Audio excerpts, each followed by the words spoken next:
ఇది నేను చెప్పట్లేదండి, child dermatologist చెప్పేస్తున్నారు. అండ్ ఆల్సో ఇది చాలా హెల్తీ పిల్లలకి.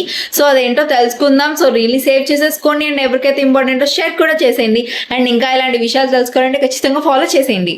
In every meal they eat, అంటే పిల్లలు తినే ప్రతి మీల్లో బ్రేక్ఫాస్ట్, లంచ్ అండ్ డిన్నర్లో ఖచ్చితంగా any 2 or 3 vegetables, either carrot, capsicum, beans, cauliflower and sweet potato, వీటిలో మీకు ఏవి దొరికితే అవి చూస్ చేసుకొని అవి 10 minutes స్టీమ్ చేసి పిల్లలకి రోజు గీ వేసి పెట్టండి. గీ కంపల్సరీగా వేయండి స్టీమ్డ్ వెజిటేబుల్స్లో, బికాస్ అప్పుడే బ్లడ్లోకి ఆ ఫైబర్ అనేది అబ్జార్బ్ అవుతుంది, విటమిన్స్ అనేవి అబ్జార్బ్ అవుతాయి. సో దీనివల్ల పిల్లల స్కిన్ బాగుంటుంది. సెకండ్ థింగ్, వాళ్ళ గట్ హెల్త్ బాగుంటుంది. వాళ్ళకి ఏ కాన్స్టిపేషన్ ప్రాబ్లమ్స్, పొట్ట ప్రాబ్లమ్స్ ఏమీ రావు. అండ్ వాళ్ళకి రైట్ అమౌంట్ ఆఫ్ ఫైబర్ కూడా దొరుకుతుంది.